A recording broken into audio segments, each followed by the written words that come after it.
துன்மார்க்கரின் அழிவு. எத்தனை சடுதியில் துன்மார்க்கரின் விளக்கு அணைந்து போம். அவர் தமது கோபத்தினால் வேதனைகளை பகிர்ந்து கொடுக்கையில் அவர்கள் ஆபத்து அவர்கள் மேல் வரும். அவர்கள் காற்று முகத்தில் இருக்கிற துரும்பை போலவும் பெருங்காற்று பறக்கடிக்கிற பதரை போலவும் இருக்கிறார்கள். தேவன் அவனுடைய அக்கிரமத்தை அவன் பிள்ளைகளுக்கு வைத்து வைக்கிறார். அவன் உணரத்தக்க விதமாய் அதை அவனுக்கு பலிக்க பண்ணுகிறார். அவனுடைய அழிவை அவனுடைய கண்கள் காணும். சர்வ வல்லவருடைய உக்கிரத்தை குடிப்பான். அவன் மாதங்களின் தொகை குறுக்கப்படும் போது அவனுக்கு பிற்பாடு அவன் வீட்டை பற்றி அவனுக்கு இருக்கும் விருப்பம் என்ன? உயர்ந்தோரை நியாயம் தீர்க்கிற தேவனுக்கு அறிவை உணர்த்த யாரால் ஆகும்? ஒருவன் நிர்வாகத்தோடும் சுகத்தோடும் வாழ்ந்து குறையற்ற பலனுள்ளவனாய் சாகிறான். அவனுடைய பால் பாத்திரங்கள் பாலால் நிரம்பி இருக்கிறது. அவன் எலும்புகளில் ஊன் புஷ்டியாய் இருக்கிறது. வேறொருவன் ஒரு நாளாவது சந்தோஷத்தோட சாப்பிடாமல் மனக்கிலேசத்தோட சாகிறான். இருவரும் சமமாய் மண்ணிலே படுத்துக் கொள்கிறார்கள். புழுக்கள் அவர்களை மூடும். துன்மார்க்கரின் விளக்கு. துன்மார்க்கரின் ஐஸ்வர்யத்தை யோபு எங்கு விரிவாகச் சொல்லுகிறார். துன்மார்க்கனுக்கு இந்த ஜீவியத்தில் அழிவு வரும் என்று யோபுவின் சிநேகிதர்கள் சொல்லுகிறார்கள். ஆனால் பல சந்தர்ப்பங்களில் துன்மார்க்கரில் அநேகர் இந்த பிரபஞ்சத்தில் செல்வந்தர்களாகவும் அதிகாரம் உள்ளவர்களாகவும் இருக்கிறார்கள். அவர்களுடைய விளக்கு அணையாமல் இருக்கிறது. ஆனாலும் இந்த விளக்கு நித்தியமாய் எரியாது. துன்மார்க்கரின் விளக்கு சடுதியில் அணைந்து போகும் என்று யோபு சொல்லுகிறார். தேவன் துன்மார்க்கரை கண்டும் காணாதவர் போல இருக்க மாட்டார். அவர் தம்முடைய நீதியான நியாய தீர்ப்பை துன்மார்க்கருக்கு கொடுப்பார். தேவன் தமது கோபத்தினால் வேதனைகளை பகிர்ந்து கொடுக்கும்போது துன்மார்க்கர் மேல் அவர்களுடைய ஆபத்து வரும். துன்மார்க்கரின் ஐஸ்வர்யம் நிலைக்காது. அவர்களுடைய அதிகாரமும் வல்லமையும் நிலைக்காது. அவை சீக்கிரத்தில் அழிந்து போகும். துன்மார்க்கர் சிறிது காலம் செழிப்பாய் ஜீவிப்பார்கள். ஆனாலும் சடுதியில் அவர்கள் மேல் ஆபத்து வரும். துரும்பை போலவும் பதரை போலவும். தேவன் நீதியும் பரிசுத்தமும் உள்ளவர். துன்மார்க்கர் இந்த பிரபஞ்சத்தில் செழிப்பாய் ஜீவித்தாலும் அவர்கள் தேவனுக்கு முன்பாக காற்று முகத்தில் இருக்கிற துரும்பை போலவும் பெருங்காற்று பறக்கடிக்கிற பதரை போலவும் இருக்கிறார்கள். அவர்கள் தங்களை முக்கியமானவர்கள் என்றும் கனமுள்ளவர்கள் என்றும் பிரயோஜனமுள்ளவர்கள் என்றும் நினைத்துக் கொள்கிறார்கள். ஆனால் உண்மையில் அவர்கள் லேசானவர்கள், பிரயோஜனம் இல்லாதவர்கள். தேவனுடைய சமூகத்திற்கு முன்பாக துன்மார்க்கர் ஒன்றும் இல்லாமல் போய்விடுவார்கள். ஞானிகளோடும் நல்லவர்களோடும் ஒப்பிட்டு பார்க்கும்போது துன்மார்க்கர் பிரயோஜனமற்றவர்களாகவே இருக்கிறார்கள். துன்மார்க்கருக்கு அழிவு நியமிக்கப்பட்டிருக்கிறது. துன்மார்க்கனுக்கு ஐஸ்வர்யமும் அதிகாரமும் அதிகமாய் இருக்கும்போது அவன் மிகுந்த ஆணவத்தில் இருப்பான். யாரையும் மதிக்க மாட்டான். யாருக்கும் உதவி செய்ய மாட்டான். யாருக்கும் பிரயோஜனம் உள்ளவனாகவும் இருக்க மாட்டான். அவனுக்கும் அழிவுக்கும் இடையில் சிறிது இடைவெளி மாத்திரமே உள்ளது. துன்மார்க்கன் இந்த பிரபஞ்சத்தில் செழிப்போடு ஜீவித்தாலும் மறுமையில் அவனுக்கு அழிவு நியமிக்கப்பட்டிருக்கிறது. அவனுடைய அழிவை அவனுடைய கண்கள் காணும். அவன் சர்வ வல்லவருடைய உக்கிரத்தை குடிப்பான். துன்மார்க்கனுக்கு தயவு செய்தாலும் நீதியை கற்றுக்கொள்ளான். நீதியுள்ள தேசத்திலும் அவன் அநியாயம் செய்து கர்த்தருடைய மகத்துவத்தை கவனியாதே போகிறான். கர்த்தாவே, உமது கை ஓங்கி இருக்கிறது. அவர்கள் அதை காணாதிருக்கிறார்கள். ஆனாலும் உமது ஜனத்துக்காக நீர் கொண்ட வைராக்கியத்தை கண்டு வெட்கப்படுவார்கள். அக்கினி உம்முடைய சத்துருக்களை பட்சிக்கும். ஏசாயா 26:10-11. துன்மார்க்கன் தேவனுடைய கிருபையை பார்க்கக்கூடாது என்று தீர்மானம் செய்து தன்னுடைய கண்களை வேண்டுமென்றே மூடிக்கொள்கிறான். தேவனோ அவனுடைய கண்களை திறப்பார். அப்போது அவனுடைய அழிவை அவனுடைய கண்களே காணும். உலக பிரகாரமான ஆசீர்வாதங்களை நாம் எவ்வளவுதான் பெற்றிருந்தாலும் நம்முடைய ஆத்துமாவை நாம் இழந்துவிட்டால் நமக்கு ஒரு பிரயோஜனமும் இல்லை. தேவன் துன்மார்க்கருடைய ஆயுசு நாளை குறைத்து போடுவார். துன்மார்க்கன் சீக்கிரத்தில் மரித்து போவான். துன்மார்க்கன் மரித்து போன பின்பு அவனுடைய ஐஸ்வர்யத்தினால் அவனுக்கு ஒரு பிரயோஜனமும் உண்டாகாது. துன்மார்க்கன் உயிரோடு இருந்த காலத்தில் தன்னுடைய வீட்டை பற்றியும் தன்னுடைய பின் சந்ததியாரை பற்றியும் அதிக கரிசனையோடு இருந்திருப்பான்.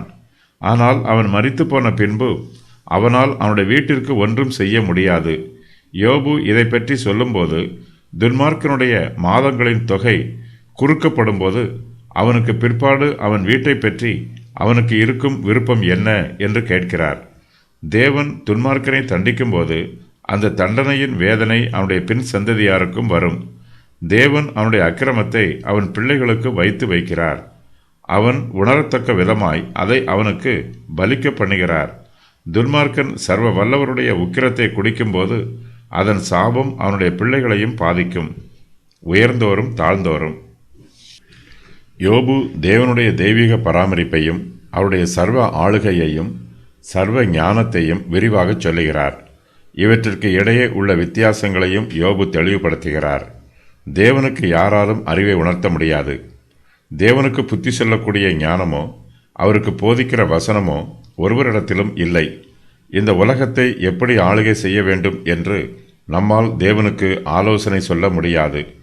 தேவன் யாரை தண்டிக்க வேண்டும் என்றும் யாரை தண்டிக்காமல் விடுவித்துவிட வேண்டும் என்றும் யாராலும் தேவனுக்கு உத்தரவிட முடியாது. தேவனுடைய ஞானம் பெரியது, அவருடைய ஆளுகை சர்வ வல்லமை உள்ளது. தேவன் தம்முடைய சித்தத்தின் பிரகாரமாக நம்மை ஆளுகை செய்கிறார். அவர் நம்மை எப்படி ஆளுகை செய்ய வேண்டும் என்று நாம் அவருக்கு ஆலோசனை சொல்லக்கூடாது. நரகத்தில் துன்மார்க்கர் நிரம்பி இருப்பார்கள்.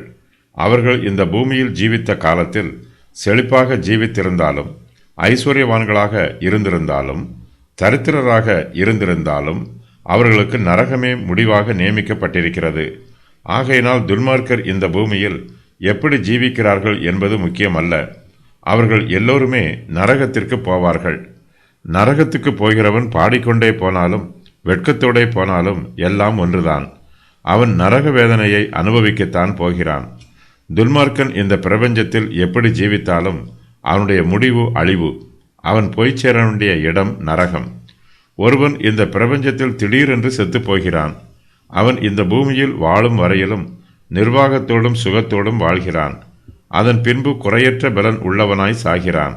அவனுக்கு வியாதியோ முதுமையின் பலவீனமோ வருவதில்லை. அவன் சமாதானமாய் செத்து போகிறான். அவனுக்கு மரணத்தை பற்றிய பயம் இருந்திருக்காது.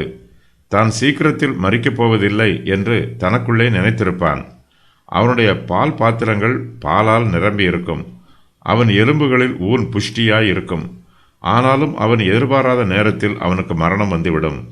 இந்த உலகத்தில் நீண்ட ஆயுசோடு தான் ஜீவிக்கப் போவதாக நம்பிக்கொண்டிருப்பான். ஆனாலும் அவனுக்கு சடுதியில் மரணம் வந்துவிடும். வேறொருவன் இந்த பிரபஞ்சத்தில் அதிக வியாதியோடும் அதிக வேதனையோடும் ஜீவிப்பான். அவனுக்கு ஒரு சந்தோஷமும் இருக்காது. அவனுடைய போஜனத்தை கூட அவனால் சந்தோஷமாய் சாப்பிட முடியாது.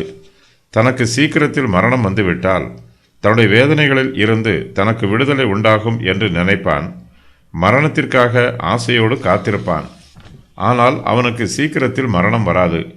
அவன் இந்த பூமியில் ஜீவிக்கிற ஒவ்வொரு நாளும் அதிக வேதனைகளையும் துன்பங்களையும் அனுபவிப்பான். ஒரு நாள் கூட சந்தோஷமாக சாப்பிட மாட்டான்.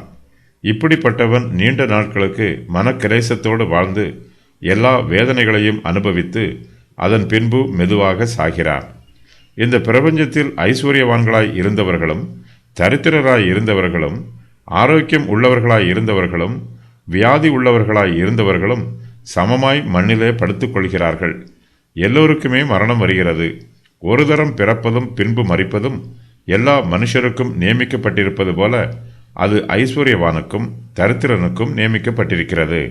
மனுஷனுடைய சரீரத்தை மண்ணிலே அடக்கம் பண்ணிய பின்பு புழுக்கள் அவனுடைய சரீரத்தை மூடும். யோபுவின் ஆத்மா வியாகுலத்தோடு இருக்கிறது. அவருடைய சரீரம் வியாதியோடு இருக்கிறது. அவரால் ஒரு நாள் கூட சந்தோஷமாய் சாப்பிட முடியவில்லை. மனக்கிலேசத்தோடு இருக்கிறார். வியாதியோடும் வேதனையோடும் இருக்கிறார். யோபுவுக்கும் மரணம் வரும். யோபுவின் காலங்கள் கர்த்தருடைய கரத்தில் இருக்கிறது. கர்த்தர் நியமித்திருக்கிற காலத்தில் யோபுவுக்கு சரீர மரணம் வரும்.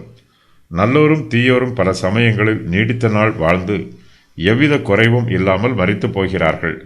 துன்மார்க்கனும் நீதிமானும் எவ்விதமான பாகுபாடும் இல்லாமல் ஒரு நாள் மரித்து போக வேண்டும்.